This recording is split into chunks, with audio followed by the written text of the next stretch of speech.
Le 11 mai dernier, Kevin Breton et Laurence Parent, deux personnes handicapées militant pour l'accessibilité, ont été invités à l'émission de radio Médium Large de Radio-Canada pour parler du traitement médiatique de la saga de la terrasse de chez Alexandre. Quelques heures plus tard, elles ont été désinvitées. La raison? Laurence a soumis une plainte à l'Ombudsman de Radio-Canada sur le traitement de la saga par le téléjournal 18h animé par Patrice Roy. Kevin a signé cette plainte, comme plus de 70 personnes l'ont fait. Médium Large ne pouvait donc pas aborder ce sujet pour le moment.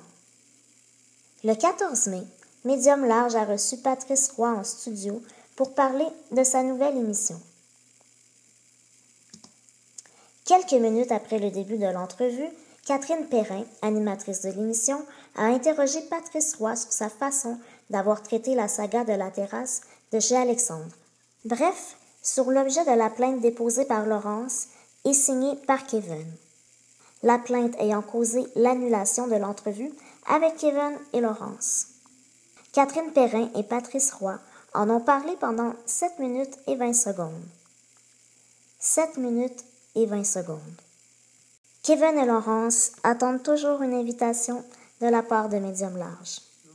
Mais Patrice, c'est ça. Donc, je suis venue à l'impatience parce que vous avez dit de temps en temps, il y a des réactions. Puis là, vous me voyez venir récemment, il y a eu beaucoup de réactions. Oui, mais je vous voyais venir, certains, pour ça. C'est ça, à 2 reportages, mais surtout au deuxième, qui concernait des aménagements demandés par la ville à des terrasses. Je suis très montréalais, alors il faut prendre le temps de l'expliquer. En fait, mais c'est universel. Ce qui est arrivé, c'est que... C'est universel, mais je vais faire une petite parenthèse. On est beaucoup en retard sur plusieurs autres villes canadiennes pour l'accessibilité aux handicapés, là, tant dans les transports que dans les lieux publics, semble-t-il. Bien, dans les transports, c'est un scandale. Et on en parle souvent, l'émission à la STM, même les hôtels, les gens, etc., etc. Oui, nous sommes en retard. Alors, le contexte, pour les gens qui n'auraient pas vu tout ça, c'est que la Ville de Montréal a adopté il y a quelques années un règlement d'accessibilité universelle, ce qui fait que les restaurants, entre autres, ça touche tout le monde, mais les restaurants, entre autres, n'ont pas le droit d'adosser leur terrasse complètement sur le mur de l'établissement, comme ça se fait à Paris, ailleurs. Bon. Et la terrasse doit, en principe, être soit sur la rue... Au-delà du trottoir. Au-delà du trottoir, c'est ça. Bon. Quoique, il y a 1000 exceptions. Alors, c'était ça qu'on...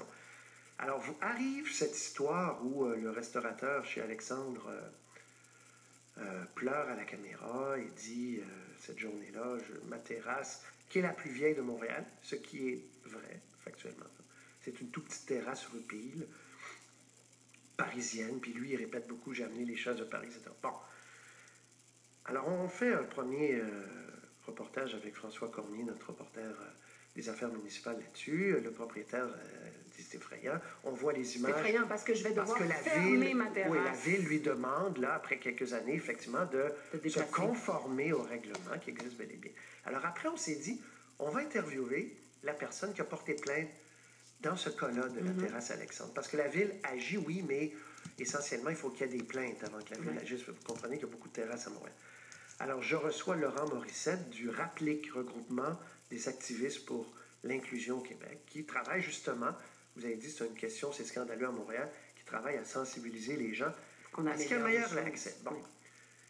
Il est en mobilité réduite, il est en chaise roulante, devant chez Alexandre. Moi, je suis dans mon studio, debout et tout ça. Déjà l'image. Et là, je lui pose la question 2-3 fois sur est-ce que vraiment la terrasse dérange? C'était ça, d'ailleurs, c'était le titre. Est-ce que la terrasse dérange?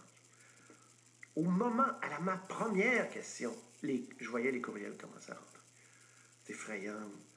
Vous vous attaquez à une personne handicapée. Vous n'avez pas de sensibilité, etc. Et là, je savais qu'on allait avoir un petit moment ensuite à gérer. À gérer, ou en tout cas à expliquer. Ce que nous questionnions à l'émission, et la question principale, c'était est-ce que l'application dans une ville comme Montréal d'un règlement mur à mur est possible? Et est-ce que vraiment cette terrasse-là, qui a 3 pieds, dérange l'accès des gens en mobilité réduite sur le trottoir de la rue Peel? Et on montrait des images montrant qu'il y avait beaucoup de place. Et on posait la question. On a le droit de poser cette question-là. Moi, c'est ce que j'ai dit à Laurent Morissette, à qui on s'est reparlé après. on questionnait ça. Beaucoup de gens ont vu là, et je respecte tout à fait ça, je ne suis pas maître des impressions que les gens ont, de la perception, exactement, ont vu là un manque de sensibilité, bon, etc. Moi, je continue à dire que d'avoir traité Laurent Morissette comme n'importe quelle personne que j'interviewe, c'était justement un signe de respect. Et je lui ai dit en privé, en public aussi, après. Ce qui sous-tend beaucoup des commentaires qu'on a reçus, c'est que on doit avoir une autre façon d'interviewer quelqu'un qui est en chaise roulante. Ce que je m'objecte à ça formellement. Ils ont déjà à vivre avec une différence. On ne va pas les traiter différemment en plus. En plus, il est porte-parole d'un regroupement, c'est un lobby. Je dis, il était très bon en passant, il y avait une répartie. Oui. Alors voilà, c'est tout. Je dis c'est tout. Il y a eu une plainte, on répondra. Puis... Si on revient un petit peu en amont, par contre, est-ce qu'il n'y a pas une petite précaution qui aurait dû être prise de se demander, parce que ça va vite, hein, on fait du quotidien, nous aussi on en fait du quotidien, puis des fois quand on arrive dans des dossiers délicats comme ça nous est arrivé aussi d'avoir des plaintes d'ailleurs, puis de dire, il y a telle petite précaution en amont qu'on aurait pu prendre. Par exemple, quelques heures après, le monsieur qui pleurait à la caméra avait juste réussi à replacer sa terrasse 3 pieds plus loin. C'était réglé, puis les affaires reprenaient. Oui, alors qu'on avait cru, on avait laissé entendre que 30 emplois allaient être perdus, que plus jamais cet endroit-là allait être accessible. Mais Catherine, là, vous entrez dans justement le monsieur, là, le propriétaire de la terrasse, où je suis allé 2 fois en 40 ans, là, il n'y a rien à voir dans l'histoire. Lui, qui a fait un spectacle, c'est pas ça le point. Ce qu'on questionnait, c'est que dans une ville où il y a un mobilier urbain complexe, où les lignes droites, là, c'est pas si évident que ça, est-ce que cette terrasse-là en particulier gênait ou pas? Si elle gêne, bravo, allons-y. Encore une fois, on a été le bulletin où on a fait le plus de reportages pour dénoncer. Il y a un ascenseur pour les personnes à la mobilité réduite qui mène nulle part, là, à la place Bonaventure.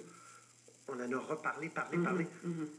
Là, est-ce que cette terrasse-là gêne, oui ou non? Voilà, c'était ça la question. C'est pas de savoir est-ce que M. Croton en met, est-ce qu'il est théâtral, est-ce qu'il est riche, il n'est pas riche, est-ce qu'il est de mauvaise foi. C'était pas ça, là. C'était pas lui contre la personne à mobilité réduite. C'est peut-être dans la facture de reportage, malheureusement, l'impression que ça a donné. C'est ça. Mais en même temps...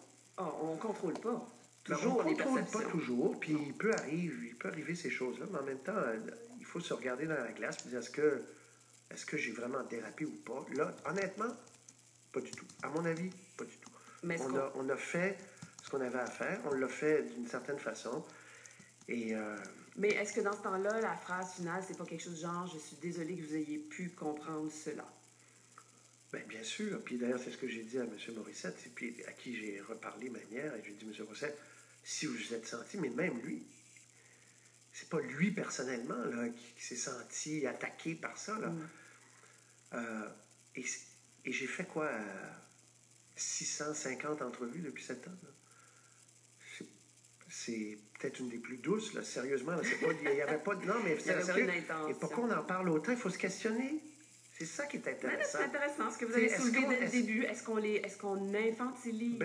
Allô, exactement. Voilà, c'est ce que j'ai senti que vous vouliez dire tout à l'heure. Et Laurent Morissette est quelqu'un de très brillant et capable de répondre aux questions. Et il a répondu. Pas parce qu'il a exactement. Patrice, j'aimerais quand même, en terminant, vous allez maintenant être 2 heures en direct par jour à partir de l'automne. C'est beaucoup.